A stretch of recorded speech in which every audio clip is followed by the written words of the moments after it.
For today's video ay nag-evacuate kami dahil sa bagyong Opong.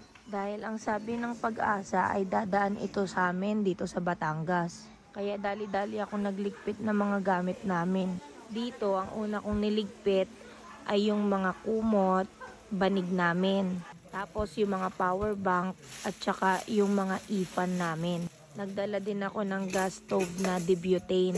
Tsaka yung mga gamit na paglulutuan. At yung mga syempre mga plato, baso. Pag ako nagligpit niyan, lahat yan kompleto. Sa evacuation kasi hindi kami pwedeng umasa sa pagkain na ibinibigay nila.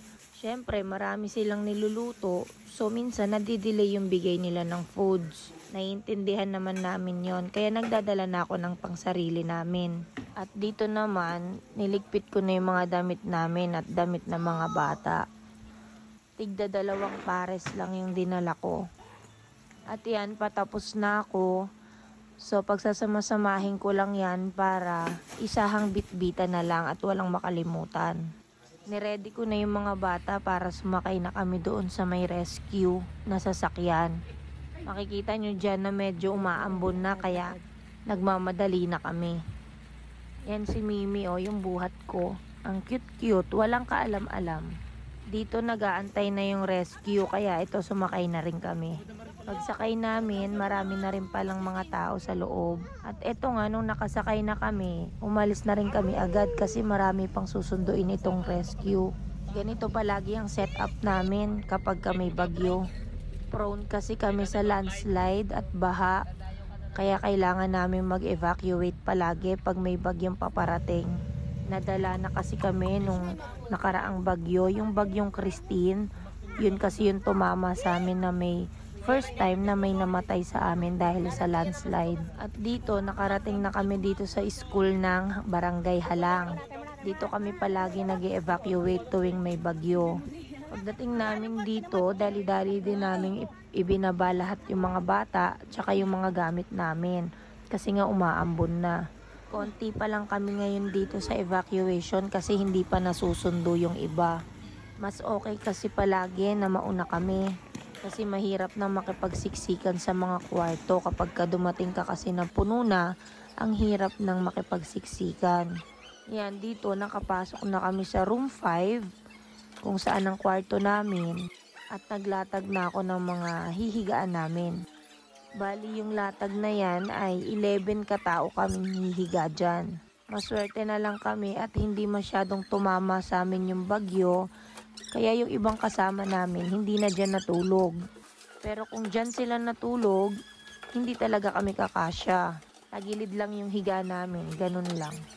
Ayan, nag-set up na din ako ng mga lulutuan ko at yung mga pagkain na dinala ko. After nyan, ayan, papahinga muna ako. At dito, makikita nyo na medyo malakas na yung ulan.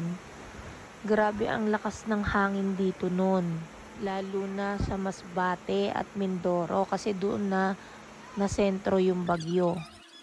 Ayan, nagsaing na ako ng pangtanghalian namin. Dahil hindi pa kami nagtatanghalian. Hindi kasi pwedeng ma-delay yung pagkain namin dahil marami akong mga bata.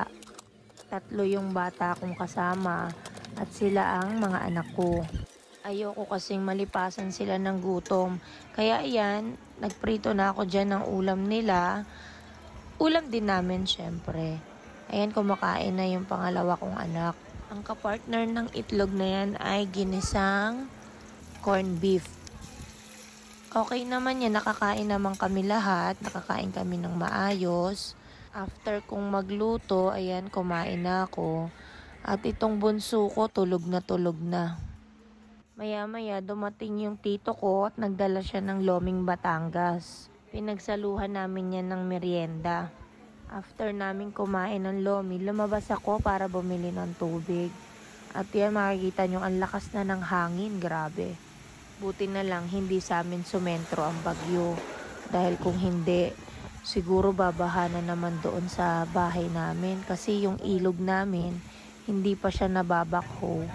So, mataas pa yung lupa niya. Kaya konting ulan, konting baha, umaapaw yung ilog namin. Dito, nagluto na ako ng hapunan namin. Yung madali lang lutuin ang mga niluluto ko dito. Ayan, nagluto ako ng adobong manok. Napaka-convenient pag meron kang ganitong lutuan. Yung debutane lang, kahit saan mo dalhin, magagamit mo siya talaga.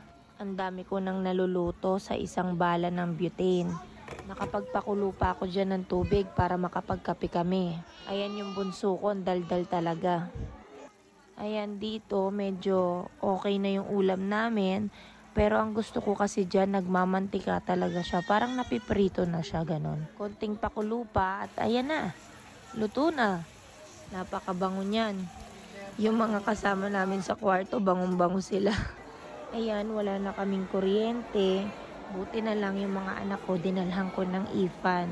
At kinabukasan, hindi ko na na-video. Ito, nakauwi na kami.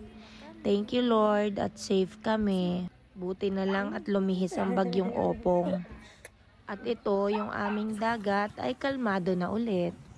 Yan ang Taal Lake. Nasa tapat lang mismo namin yan. Ayun lang guys, thank you for watching.